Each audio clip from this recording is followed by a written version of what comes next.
It's a joy to be with you on this Friday as another work week has passed, and I'm so thankful we can look to the Lord. I trust you've walked with Him this week and met with Him. That will give you the greatest encouragement of all.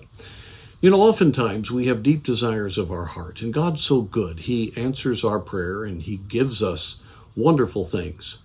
But we need to realize that sometimes we can get our way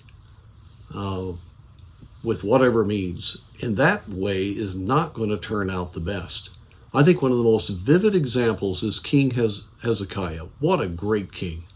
Revival took place under him, and he truly trusted God. His looking to the Lord, along with Isaiah during the attack of Sennacherib on Jerusalem, is an amazing show of the trust of God that he had and what God will do.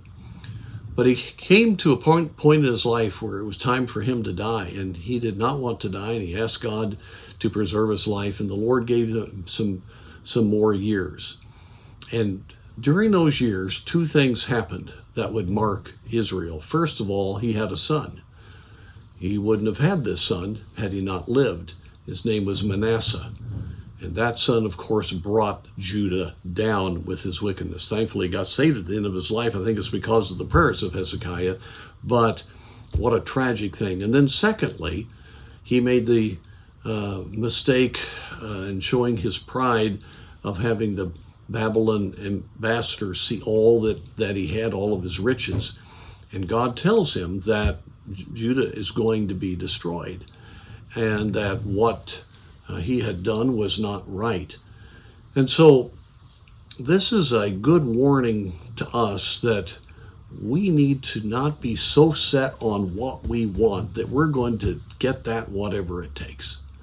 Sometimes, even when we pray, God will give it to us because He's got to teach us lessons through it. And we need to, more than anything, want the will of God. Let God's way, let God's purpose be that which is encouragement to you, that which will fulfill you. Don't be driven by something you have to have. And I don't know of a better example than Hezekiah. He did not end well, and his legacy did not go on well because he didn't accept what God was allowing in his life those few years before. Now, there's a lot of different ways this can be taken, I realize that. But my main application today is to be encouraged by being content with such things as we have.